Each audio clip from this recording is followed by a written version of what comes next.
बिस्मिल्लाहिर्रहमानिर्रहीम। नाज़रीन अस्सलाम वालेकुम, आप देख रहे हैं मेरी राय चैनल। नाज़रीन आज हम बात करेंगे, एक तो 27वीं आईनी तरमीम के हवाले से अब चीज़ें बाहर आना शुरू हो गई, और दूसरा सेल अफरीदी का ऐलान जंग, बल्कि आप कह लें कि अब सवालात के अंबार हैं। केपी की हुकूमत इस टाइम जो है वो जारहाना अंदाज में आ चुकी है, होने क्या जा रहा है उस पर बात करेंगे। और आईनी तरमीम होने के बाद क्या हर चीज़ पक्की हो जाएगी, इस पर भी बात करेंगे। लेकिन सबसे पहले जो खबरें आ रही हैं कि 27वीं आईनी तरमीम जो है, आईनी बेंच की जगह 9 रुकनी अदालत, जजेस की मुद्दत जो है वो 70 साल, फील्ड मार्शल को आईनी इख्तियारात देने की तजवीज़। जराये के मुताबिक जो अब मीडिया पर रिपोर्ट हो रहा है वो ये है कि सुप्रीम कोर्ट ने आईनी बेंच की जगह 9 रुकनी अदालत कायम की जाएगी। सुप्रीम कोर्ट और आईनी अदालत के जजों की उम्र की बलाई हद जो है वो 68 से 70 साल तक करने की तजवीज़ है। मुसद्दे के मुताबिक चीफ इलेक्शन कमीशनर के तकर्रर में डेडलॉक की सूरत में मामला सुप्रीम जुडिशल कमीशन के सुपुर्द किया जाएगा। आला अदलिया के जजों की तकर्री में सदर वज़ीर-ए-आज़म का किरदार कम करके जुडिशल कमीशन का बढ़ाया जाएगा। और जराये का कहना है कि पीपल्स पार्टी बल्दियाती इदारों को आईनी तौर पर मजीद बाख्तियार बनाने पर तैयार नहीं, बल्दियाती इदारों को मजीद इख्तियारात देने के हवाले से तजवीज़ पर मुशावरत की जाएगी। तो ये चीज़ें सामने आ रही हैं। आईनी तरमीम पे देखें, ये कर भी लें तो इस तरमीम की कोई अहमियत नहीं, ना 26 की ना 27वीं आईनी तरमीम की, बल्कि ये 8-10 भी कर ले तो उसकी अहमियत कोई नहीं है।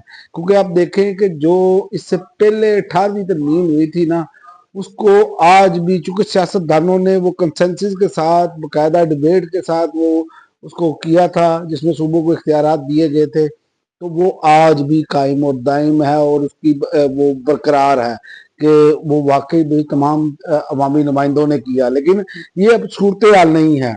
अब देखें ना कि आप कि जिस तरह का मामला किया जा रहा है, तो क्या ये इस तरह के मामला से मामला ठीक हो जाएंगे? मुझे तो नहीं लगता ये मामला ठीक होंगे। और दूसरा, आज सेल अफरीदी का जो वाजिया तौर पर बढ़ बढ़ के करीब से बाहर निकल कर चक्के लगाना, तो सवालात का अंबार लगाना, उन्होंने जो सवालात किए हैं वो बड़े ही, जो कहते हैं कि उन्होंने मुक़तदरा को जो है वो एक मरतबा सोचने पर मजबूर कर दिया है। और इस टाइम जो ताकतवर हल्के और हुकूमती हल्के हैं वो सोचने पर मजबूर हैं। उन्होंने कहा दहशत गर्दों को कौन वापस लेकर आए और कैसे, सवाल कर उन्होंने साथियों से कहा, इनसे सवाल पूछे। और उन्होंने कहा बॉर्डर क्रॉस करके दहशतगर्द किस तरह आते हैं, और जहां सारे गैर कानूनी काम कौन करवा रहे हैं, और बॉर्डर से गैर कानूनी असला लेकर कौन लेकर आ रहा है, बॉर्डर पर जिन ऑफिसर्स की ड्यूटी है इनके सासे डिक्लेयर किए जाएं। ये बात उन्होंने यहां तक कर दी है। तो अब बात जो है, क्योंकि वो किसी भी सूरत जो है वो केपीके के जो लोग हैं वो ऑपरेशन के हक में नहीं है, इसीलिए ये इतना जारहाना मौकफ भी है। और उन्होंने एक और बात कही है सेल अफरीदी ने, उन्होंने कहा मेरी नाअहली की बातें हो रही हैं, तो नाअहली और कुर्सी को छोड़ें, अपने मौक़िफ़ और इमरान खान के नजरिए के लिए अगर मेरी जान भी जाती है तो मैं पीछे नहीं हटूंगा, ये सेल अफरीदी ने कहा है। अब यहीं से अंदाजा लगा ले आप कि वो किस तरह, जिस तरह इमरान खान बात कर रहे हैं वो सेम उसी टोन में बात कर रहे हैं। तो ये समझने वालों के लिए इसमें निशानियां होनी चाहिए। और मैं आपको बताऊं कि ये जो हुकूमत और जज डोगर के लिए जो है ना, वो उन्होंने कहा सरप्राइज तैयार है। ये भी पीटीआई कह रही है। उन्होंने कहा हुकूमत और जज डोगर के लिए सरप्राइज तैयार है, और ना सोचे कि हम सिर्फ अदलिया अडयाला जाते हैं। इस दफा वज़ीर आला अफरीदी ने खान की रिहाई की के जल्दी इनको सरप्राइज मिलेगा और इनको नानी याद आ जाएगी। इस दफा एक मिडिल क्लास से ताल्लुक रखने वाले वजीर आला से पाला पड़ा है, ये शायद खटकने का है। और दूसरा, वजीर इत्तलात खैबर पख्तूनख्वा शफी जान ने कहा है कि पिछले महीने टेलीग्राफ की रिपोर्ट शाया हुई जिसमें बलोचिस्तान को ओपियम कैपिटल करार दिया गया। बताएं बलोचिस्तान में किसकी हुकूमत है, वहां किसका राज है, और वहां के बॉर्डर की सिक्योरिटी किसके पास है? आप ये अहम सवालात उन्होंने कहा DGISPR से पूछे, साफियों को कहा है। जिस प्रोपेगेंडा और झूठी वीडियो की आप बात कर रहे हैं, जिन वो साफियों के लिए ये रिपोर्ट शाया करवा के वज़ीर आला पर इल्जाम लगाया गया वो इसकी तरदीद कर चुके हैं।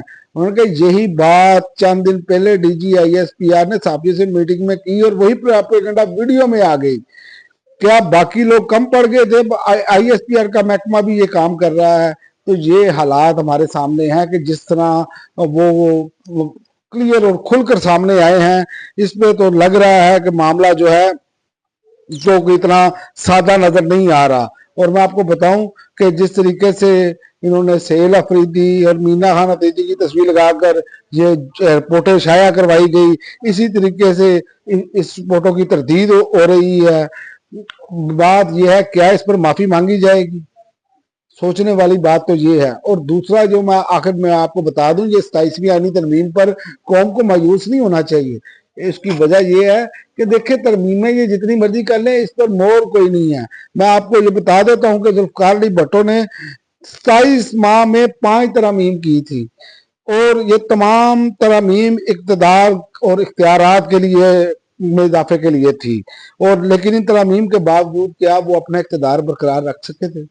क्योंकि अवामी मूवमेंट चल पड़ी थी। तो इसी तरह आप जनरल ज़िया को देख लें, इसी तरह आप जनरल मुशर्रफ को देख लें कि उन्होंने भी तरमीम की, लेकिन वो क्या बरकरार रह सके हैं?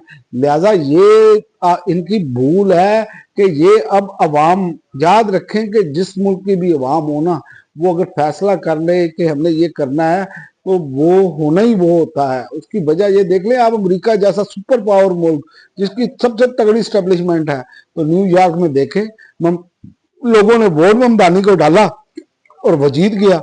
लेकिन उनकी ये खास बात यह है क्यों वो बड़ी ताकतों में आज भी मगरब के जो ममालिक हैं वो कैसे ताकत बनकर खड़े हैं? क्योंकि वो अवामी राय का एहतराम करते हैं। वो अवाम की जो चीज़ें हैं उनको बदलने की कोई कोशिश नहीं करते, बल्कि वो अवाम के वो मैंडेट का एहतराम करते हैं। तो यही सबसे बड़ी चीज़ है। और ये अब नवंबर में आप देखेंगे कि अब सेल अफरीदी जो है वो बाकायदा तौर पर उन्होंने सारे दरवाजे खटखटा लिए हैं। और जब वो एहतजाज की तरफ भरेंगे और ये जो कह रहे हैं ना कि फेंटा भी लगेगा इस मरतबा तो पाबंदी भी लग जाएगी, तो ये मैं आपको एडवांस बता देता हूँ। इस मरतबा जो बंदा लीड कर रहा है ना, जिसका नाम सेल अफरीदी है और जो उसकी कैबिनेट बैठी है, इस मरतबा ये काम करना इनके लिए नामुमकिन होगा और ये इनको लेने के देने पड़ जाएंगे।